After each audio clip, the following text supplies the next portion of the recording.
Aleluia.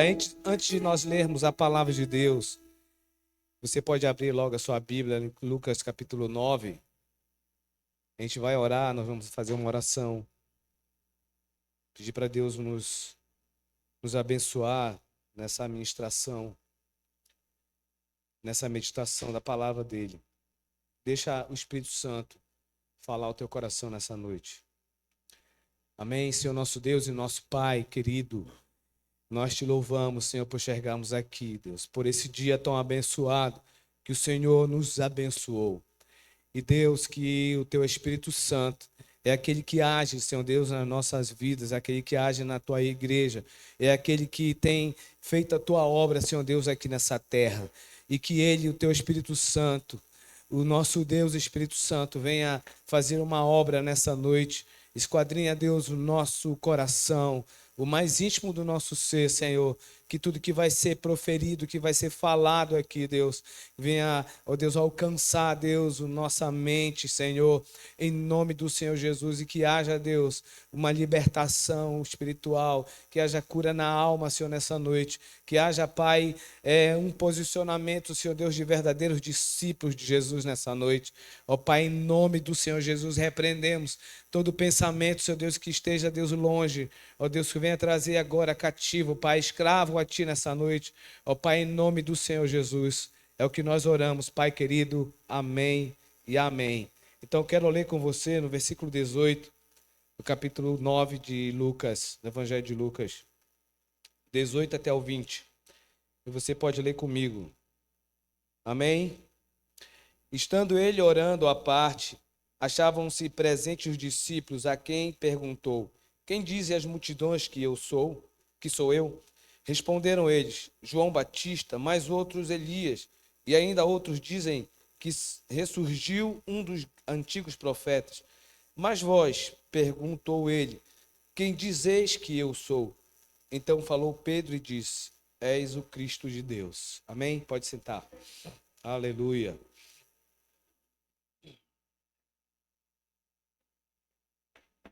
Amém, queridos? Coloquei um título nessa palavra dessa noite, que é a pergunta que Jesus fez para os seus discípulos. Quem dizeis que eu sou? Tá? Então, essa pergunta, ela é uma pergunta que, no final, né, dessa ministração, eu não sei se você vai ter coragem ou ousadia de fazer, né? Que é uma pergunta muito difícil de ser feita. Quem dizeis que eu sou? Então, aqui nesse texto que nós lemos, Pedro, ele respondeu essa pergunta e disse que quem era Jesus? Era o Cristo de Deus. Tá? Então, eles sabiam quem era Jesus, Jesus o homem, mas por revelação de Deus, como o próprio Jesus falou para Pedro, que não foi ele, mas foi revelação de Deus, que revelou que Jesus era o quê? O Cristo. Então, Jesus e Cristo são diferentes. Jesus é Jesus, Cristo é Cristo. Porque esse nome Cristo está embutido várias coisas que eu quero comentar, tá? E nós vamos, de certa maneira, ler vários textos desse capítulo 9 e capítulo 10 do Evangelho de Lucas. E desses textos que nós vamos ler, nós vamos ver realmente a característica de um Cristo.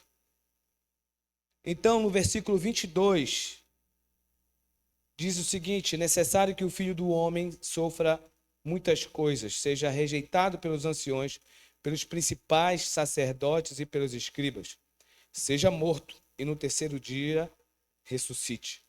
Então aqui Jesus ele começa a predizer a sua morte para os discípulos. Então aí já começa a ver, né, Jesus mostrar o que seria o Cristo, tá? O que seria o Cristo? Seria uma vida de entrega, uma vida onde tinha que acontecer o quê? A morte. No versículo 23, continuando no capítulo 9, se alguém quiser vir após mim, a si mesmo se negue, tá? Eu não sei se o irmão está colocando aqui. Tá. Então você pode ler aqui ou pode ler na sua Bíblia. Tá? Então, uma outra característica de um Cristo é negar-se a si mesmo, né? É você morrer para a sua vida, é você ter a sua cruz. Jesus tinha aquele negue-se a si mesmo, toma a sua cruz e siga-me. E ele fala lá no texto que é uma cruz que só acontece uma vez. Como é que está aí? Versículo 23. Assim mesmo se negue dia a dia, então uma cruz diária, tá? Não é uma cruz que só é hoje, é diária, é todo dia. Você tem que tomar a sua cruz e seguir Jesus. Então essa é outra característica de Cristo. A cruz é diária e cada um tem a sua cruz, né? Por isso Jesus diz, olha, tome a sua cruz, né? Ele não está dizendo tome a minha cruz, tome a sua cruz e siga.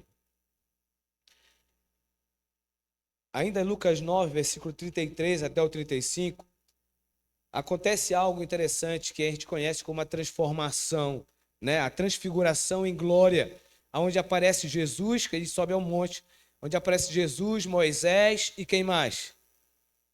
Elias. E ali há um clarão onde Jesus fica um clarão assim muito forte, aonde Pedro, né, e Tiago e João viram aquele acontecimento. E aí o que acontece? Que Pedro, vindo ali, vendo Jesus, Moisés e Elias, ele sente um desejo de fazer tendas. Então ele queria construir tendas ali naquele lugar. Uma para Jesus, uma tenda para Moisés e uma tenda para Elias.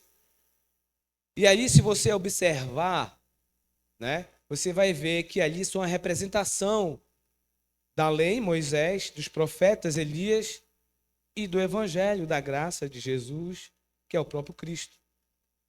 E aí, Pedro, quando viu aquilo, ele disse, agora está tudo certo. E nós temos o quê? A lei, nós temos os profetas e agora temos Jesus. Então vamos fazer uma tenda para cada um e está tudo certo. E aí do alto vem uma voz e diz, esse é o meu filho, a ele ouvi. Então, o que a gente entende? É que a lei, os profetas foram o quê? Sombras. Agora, o que vale agora é a nova aliança, é a graça, é o evangelho de Jesus, é o Cristo.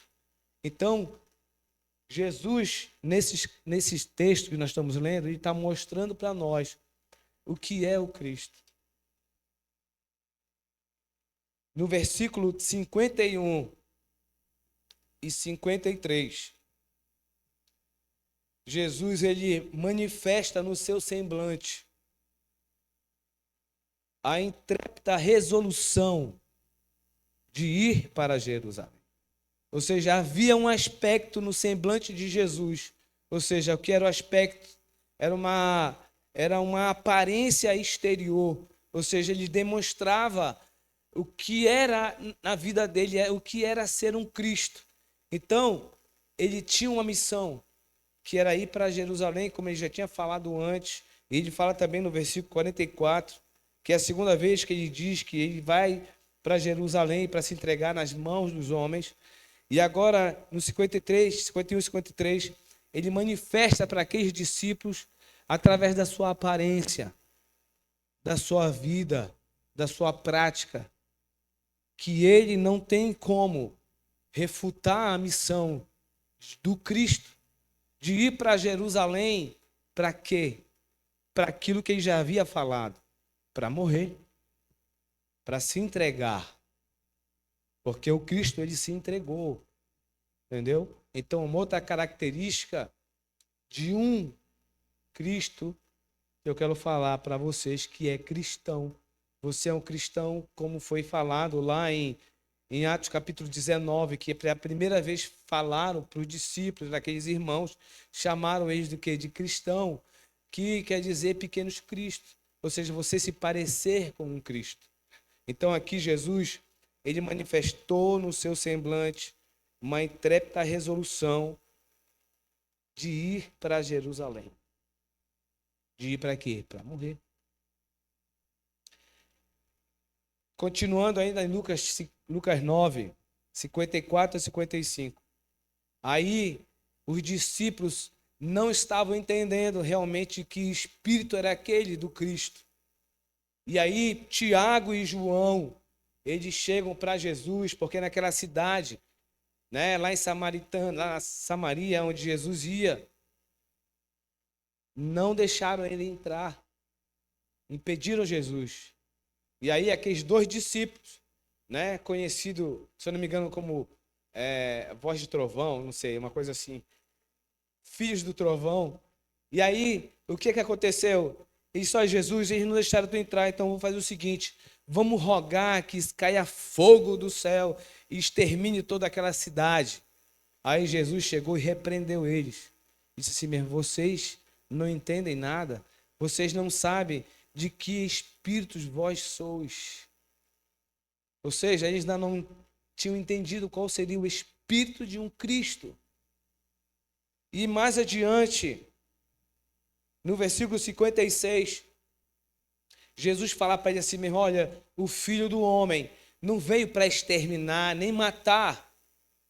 Ele veio para salvar. É um espírito de Cristo isso. É um espírito de Cristo. E o espírito de Cristo também, no versículo 57 a 62, fala que um dos discípulos diz assim, 57, indo eles caminho afora, alguém lhe disse, seguir-te-ei para onde quer que fores. Olha só, ele estava indo com a emoção. Aquele ainda não tinha entendido o que era a missão de um Cristo. Então ele disse, olha, eu vou te seguir para onde que tu fores. A gente sabe que quando Jesus foi preso, ele ficou sozinho, todos se esconderam, todos sumiram. Porque eles não estavam indo preparados ainda para ser um cristão. Então, seguir-te-ei para onde quer que fores. Ou seja, é uma atitude, uma ação com emoção.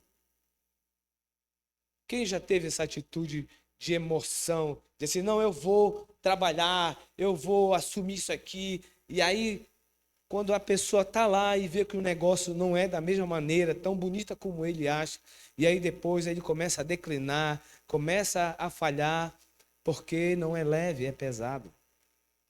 Porque tem a ver com você negar a si mesmo, você abrir mão de muita coisa, e muitas vezes abrir a mão da sua própria família, do seu conforto.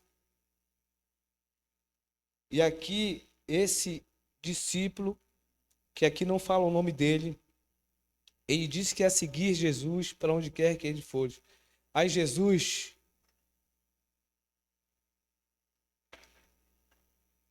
como não escondia nada de ninguém, ele começou a falar para esse discípulo. No 58. Mas Jesus lhe respondeu, as raposas têm seus covis e as aves do céu ninhos, mas o Filho do Homem não tem onde reclinar a cabeça. A outro disse Jesus, segue-me. Ele, porém, respondeu, permite-me ir primeiro sepultar o meu pai. Mas Jesus insistiu, deixa os mortos sepultar os seus próprios mortos. Tu, porém, vai e prega o reino de Deus. Outro lhe disse, seguir-te-ei, Senhor, mas deixa-me primeiro despedir-me dos de casa. Então, Jesus começa a mostrar que o negócio não é, tão fácil. Tem um texto da Bíblia que eu não lembro onde está nos evangelhos, onde Jesus começa a falar, e ele fala na questão do discipulado. Ele diz assim mesmo, qual é o homem, né, que vai construir um prédio e ele não calcula, né? Qual é um rei que vai para a guerra, ele não calcula a quantidade de soldados para guerrear. Se ele não fizer isso, ele vai passar vergonha. Vai servir, de risos. Então, você que é discípulo de Jesus, eu quero te dizer nessa noite, como sendo o último domingo do ano, não é ainda o culto da virada, né? Onde vai ter a virada e você vai ficar tudo bem. Não, mas se for o culto da virada, tem que ser a virada de uma chave dentro de você, para que você venha entender o que é ser um cristão, o que é entender o espírito de um Cristo, sabe? E você se determinar e se colocar na posição, sabe? Na brecha e dizer sim. E que você seja o sim e não o não. Deu para entender? Você seja o sim e não o não. Porque se você sair daqui para pregar o evangelho, você tem que ser um sim. Você em todo lugar que você estiver, como discípulo de Jesus, como um cristão que entende o espírito de um Cristo, você vai ter que ser um sim. Por mais que o lugar que você esteja, na sua família, em qualquer lugar, faculdade, na rua, sabe, nos seus parentes, por mais que esse lugar seja um não para você, você não liga, você vai ser sempre um sim para esse lugar. Vai ser sempre um sim para essa pessoa. Porque você entendeu. Porque você entendeu que é o espírito de um Cristo.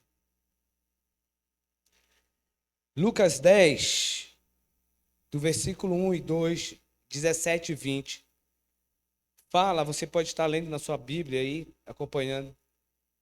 Jesus ele designa 70 discípulos e envia 2 a 2 para pregar o reino de Deus, tá, numa cidade.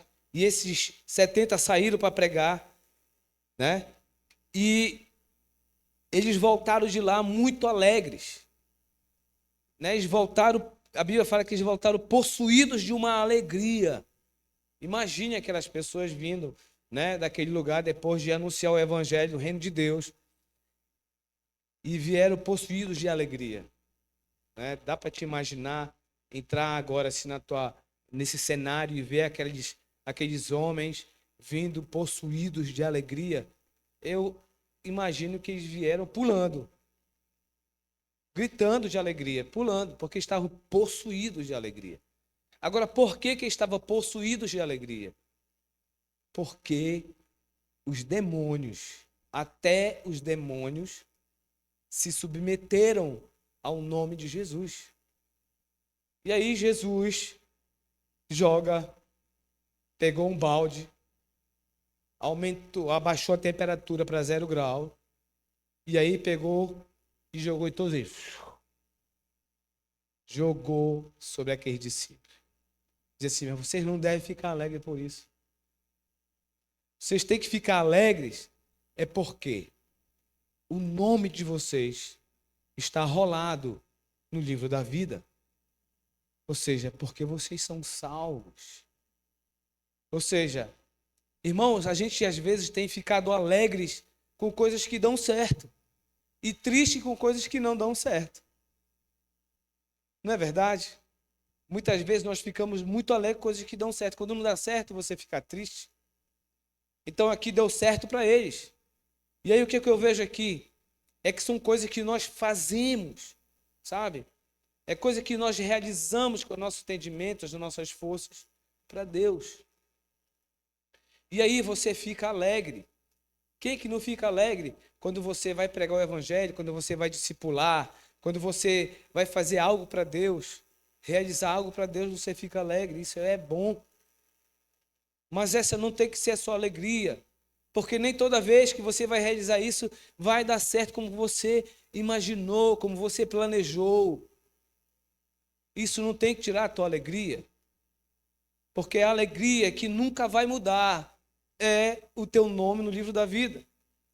A alegria que nunca vai mudar é o sacrifício de Jesus que foi feito de uma vez por toda. É isso que nunca vai mudar. Então essa alegria, né? Tem uma música que diz assim mesmo: essa alegria não vai mais sair de dentro do meu coração. Então essa alegria. O ano está terminando, né? E aí tem gente que já está fazendo planos para o próximo ano. Mas eu quero dizer para você que você não tem que viver por expectativas. Você não tem que viver por expectativa. Porque você vai ser frustrado. Porque tem uma palavra, uma frase que muitos não gostam de ouvir. Eu era não gostava de ouvir, eu ficava assim, poxa, isso aí tá, né? Tá pensando o contrário. É aquela palavra, se Deus quiser. Eu vou fazer isso, fazer aquilo, aí no meio da multidão, falar bem baixinho. Se Deus quiser, vai dar certo. Aí você já fica assim, poxa, já tá o pensamento negativo, né? Esse é um pé frio. Mas é se Deus quiser. Se nós vivermos assim, se Deus quiser, irmãos, você vai viver feliz. Vai viver feliz. Por quê? Porque se eu vivo na vontade de Deus, se eu estou buscando obedecer na intimidade com o Senhor, a minha família, os meus relacionamentos, a minha vida por completo, porque a minha vida ela tem que ser total, sacrificada a Deus. Então, tudo que acontecer, eu tenho que crer que é a vontade de Deus. É difícil você entender isso. É difícil a gente entender. Né? Uma doença, uma perda, é difícil. Mas é da vontade de Deus. É assim, ponto final, acabou. Então, a nossa alegria é nós crermos que se nós morrermos hoje, nós vamos dormir. E quando Jesus voltar, na sua segunda vinda, nós vamos ressuscitar. Mas se eu não morrer hoje, Jesus voltar, eu vou subir arrebatado com ele. Não tem maior alegria do que isso? Isso tem que ser uma coisa verdadeira na tua vida. Aleluia. E ainda nesse texto 10, no versículo 17 e 20, Jesus fala assim, rogai ao Senhor da seara, porque a seara é grande, mas os trabalhadores são poucos. Porque os trabalhadores são poucos. Porque ainda não entenderam o Espírito do Cristo. Porque não entenderam que realmente o que é ser um cristão. Irmãos, durante esse ano todo, você, né, que nunca faltou uma reunião do domingo, você analisa aí na sua vida o que mudou na tua vida. O que foi transformado na tua vida, na tua mente, na tua maneira de viver, de falar, de andar, de vestir. Você se santificou mais. Você buscou mais o Senhor. Você se entregou para ser realmente um trabalhador dessa seara. Você orou para que Deus mandasse mais trabalhadores para a seara. Agora existe uma incoerência. Como um trabalhador, como um não trabalhador, vai orar para que Deus mande trabalhadores. Se ele não é trabalhador. Porque ele não vai saber orar, porque ele não sabe, porque ele não trabalha. Então, para você orar, para que Deus mande trabalhadores, você tem que ser um trabalhador também. Então, isso é entender o Espírito de Cristo.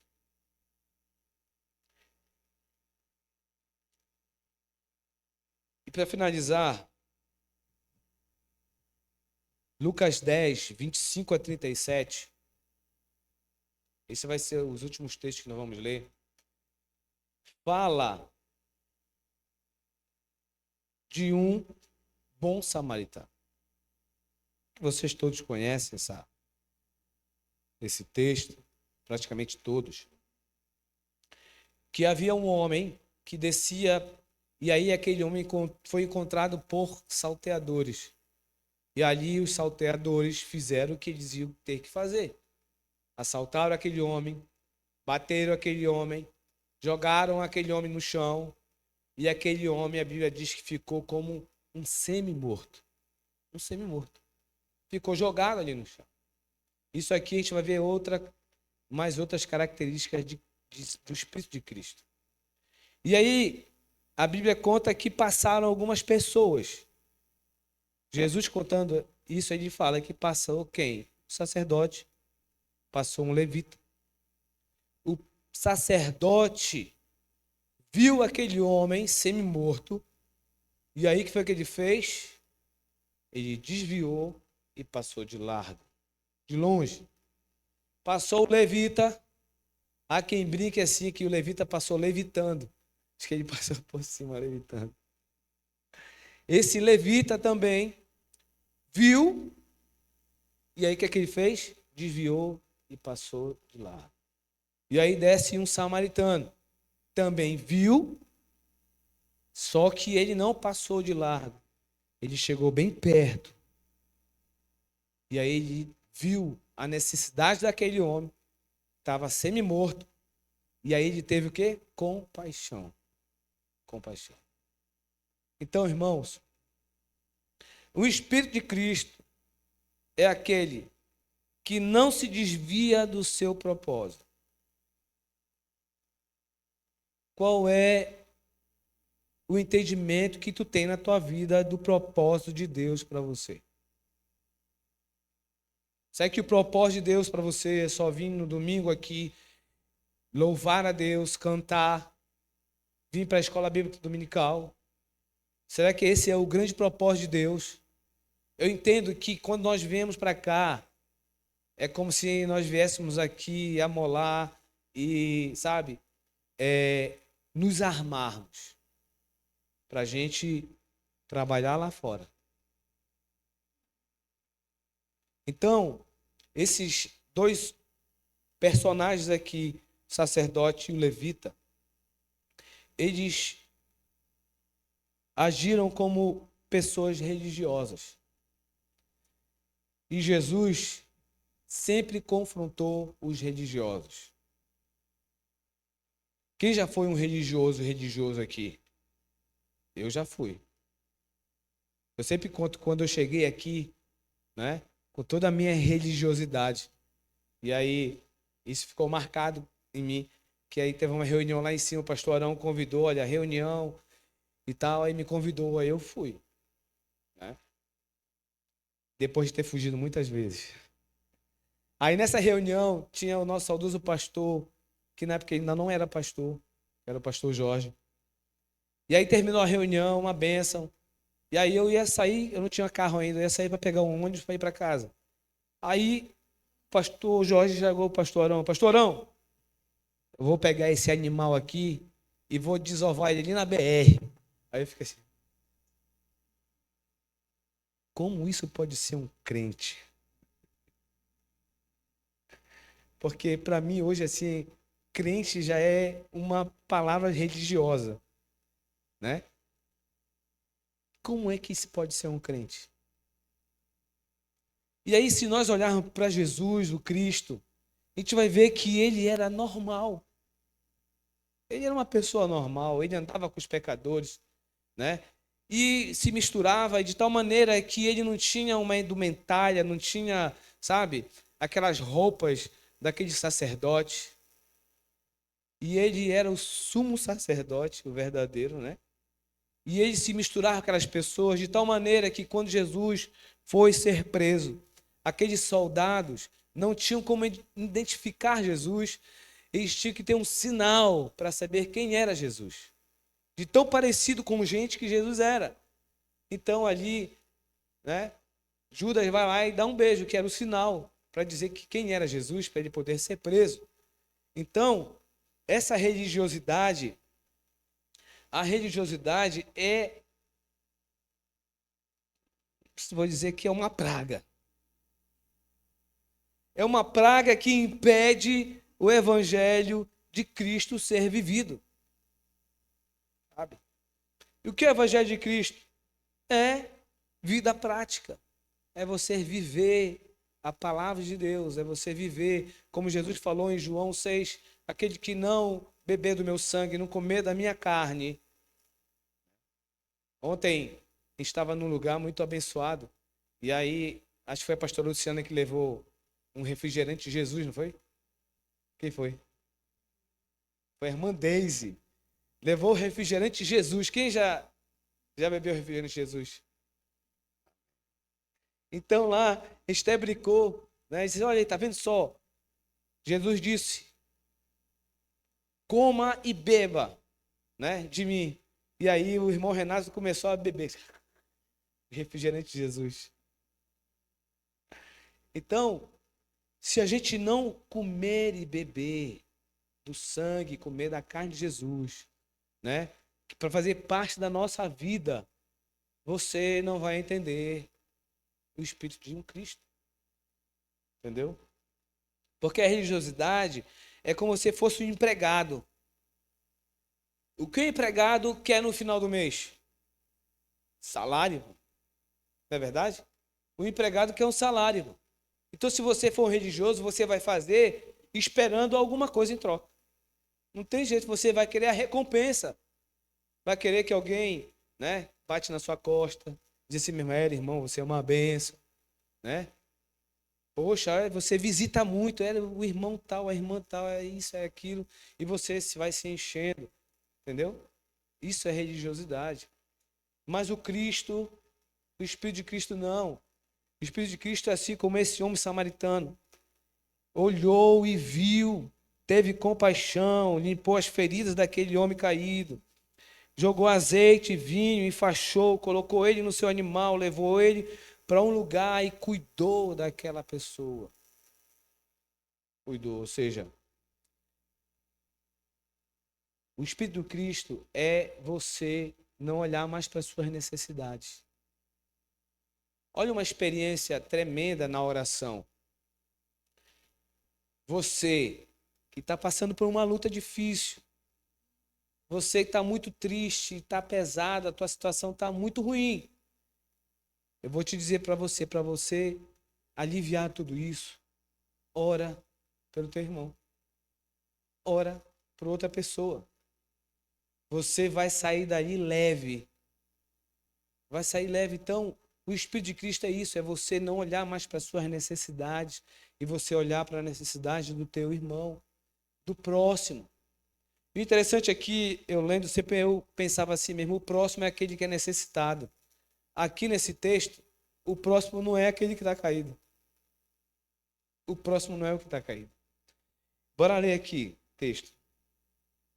No versículo 29, capítulo 10.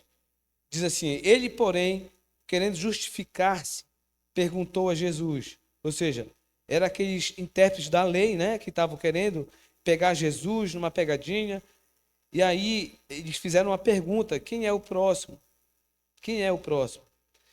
E aí Jesus conta essa história, toda a história do bom samaritano, que a gente conhece.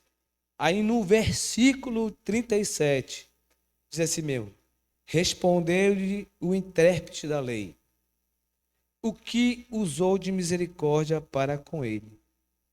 Então Jesus lhe disse, vai, procede tu de igual modo. Então, quem era o próximo? Era o samaritano. Então, quem é o próximo? É você. Entendeu? Você é o próximo de todas as pessoas que te rodeiam. De todas as vidas que tu conhece. E aí, você vai ter que tomar uma atitude. Ou você vai viver a sua vida para você mesmo, ou você vai viver a vida para Deus de uma entrega. Porque o Cristo, ele se entrega. Quando Cristo foi para aquela cruz, ninguém matou Jesus. Não foi aqueles soldados que mataram Jesus, não foi aquelas pessoas que julgaram Jesus para ir para a cruz, que matou Jesus. Foi o próprio Jesus que se entregou. Ele entregou a sua própria vida. Então, o espírito de um Cristo é entregar a vida, a tua vida. Você está disposto a entregar a sua vida a Deus totalmente? E isso envolve, irmãos, uma vida com Cristo, aonde você vai ter que resplandecer a luz de Jesus, você vai ter que ser, que você já é, você vai ter que tomar posição de sal e luz desse mundo. E você vai ter que ser um testemunho de Deus. Você não vai testemunhar, você não vai falar. Claro que você tem que testemunhar, você tem que falar das coisas de Deus, mas você vai ser um testemunho vivo. Ou seja, com a sua vida, como lá em Coríntios fala, você é uma carta viva de Deus. Você é a palavra de Deus andando em todos os lugares. Mas você tem que ser um discípulo de Jesus, onde as pessoas vão olhar para você e vão ver o Cristo. Amém? Tem um texto lá em Hebreus 12, 14, que diz assim: segui a paz com todos. Fale comigo, vocês que sabem. Segui a paz com todos e a santificação, sem a qual ninguém verá o Senhor. É interessante esse texto. Segui a paz com todos e a santificação, sem a qual ninguém verá o Senhor. Você não vai buscar a santificação para tu veres a Deus. Você vai buscar a santificação para a tua vida para que os outros vejam Deus em você. Entendeu? Seguir a paz com todos e com todos a santificação. Porque sem a santificação, ninguém verá a Deus. Entendeu? Então você tem que ser a santificação para outra pessoa, para que o outro veja Deus na tua vida. Um exemplo. Quem namora aqui? Quem está namorando aqui? A irmã Catarina levantou a mão, a irmã Catarina está namorando ainda. Jovens.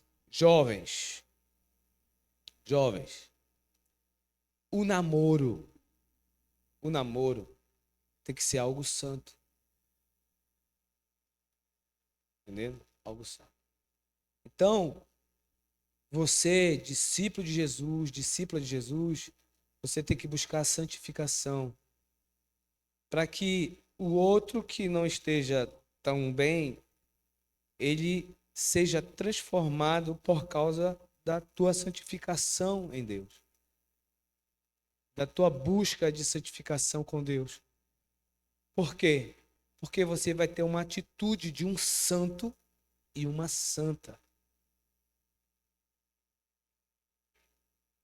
Porque você vai mostrar para o teu namorado, para a tua namorada, Deus. Por causa da tua santificação. Então, seguir a paz com todos, a santificação, porque sem o qual ninguém verá Deus. Diante de tudo isso, né, vendo que o samaritano, que o próximo não tem a ver com distância, mas tem a ver com aquele que assume a responsabilidade de ser o próximo de alguém. Então, o próximo não tem a ver com distância, sabe? Aquele que está perto ou longe. Tem a ver com a responsabilidade tomada do entendimento do propósito que Deus tem na nossa vida, como discípulos, como igreja, de ser o próximo de alguém. E aí eu volto para o título da pregação. Se diante de tudo isso que eu li do texto da palavra de Deus, eu li mais textos do que falei, que mostrou realmente o que é um Cristo. Aí eu coloco essa pergunta para você. Quem dizeis que eu sou? Você teria coragem de falar para alguém, mas não é alguém que está passando na rua que não te conhece. Porque Jesus não falou para alguém que ele não conhecia. Ele perguntou para quem? Para aquelas pessoas que estavam com ele, convivendo com ele, os discípulos. E você perguntaria para um parente seu: quem dizes que eu sou? Será que porventura o seu parente, o seu amigo, ou até mesmo o seu esposo, a sua esposa, vai falar o quê? Vai dizer E você parece com Cristo ou não? Eu acho que essa pergunta é uma pergunta que você, se você fizer, você é uma pessoa que se parece com Cristo. Amém? Glória a Deus. Coloque de pé, irmãos. Deus abençoe a sua vida nessa noite.